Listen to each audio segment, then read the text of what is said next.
Commençons par le début. The Haunted Mansion, ce n'est pas qu'une simple attraction. Elle a une histoire qui remonte bien avant la construction de Disneyland, non? Exactement. L'idée d'une maison hantée dans un parc d'attractions était déjà présente avant même la création de Disneyland. C'est Walt Disney lui-même qui a voulu une maison hantée dans son parc et il avait une vision bien particulière de cette attraction. En créant Disneyland, Walt voulait un parc accessible en famille. Il comprenait donc l'importance de plonger aussi dans des thèmes plus sombres, destinés à captiver un public plus adulte, mais tout en restant accessible aux enfants. C'était une volonté de toucher tous les âges, d'apporter un côté plus mystérieux et même légèrement effrayant sans pour autant tomber dans l'horreur pure. Donc ce projet a commencé avant même l'ouverture de Disneyland en 1955. Absolument. Les premiers croquis remontent à 1951. Walt Disney imagine une sorte de maison hantée sur une colline. Sur ces premiers croquis dessinés par Harper Goff, on voit un vieux manoir en ruine perché sur une colline. L'idée était de le placer au bout de Main Street, mais en raison de contraintes d'espace et de la volonté de Walt de ne pas choquer le public avec un bâtiment délabré, le projet est mis en pause. Et Disneyland ouvre donc les portes sans ce manoir.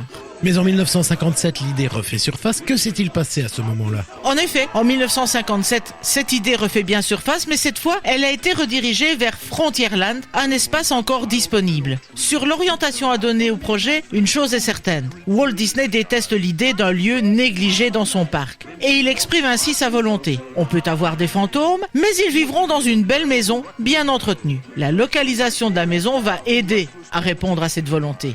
Donc tu veux dire que le choix du lieu de l'attraction va influencer son apparence? Dès le début du parc, il existait des projets d'extension, en particulier à cet endroit, avec la création d'une zone de style New Orleans. On décide alors que l'attraction en fera partie. Le concept est alors adapté pour mieux coller à l'ambiance du quartier. Fini l'idée d'une maison délabrée, l'imaginaire Ken Anderson propose une idée d'architecture de type colonial sudiste, typique de cette région. L'attraction prend un tournant esthétique et narratif.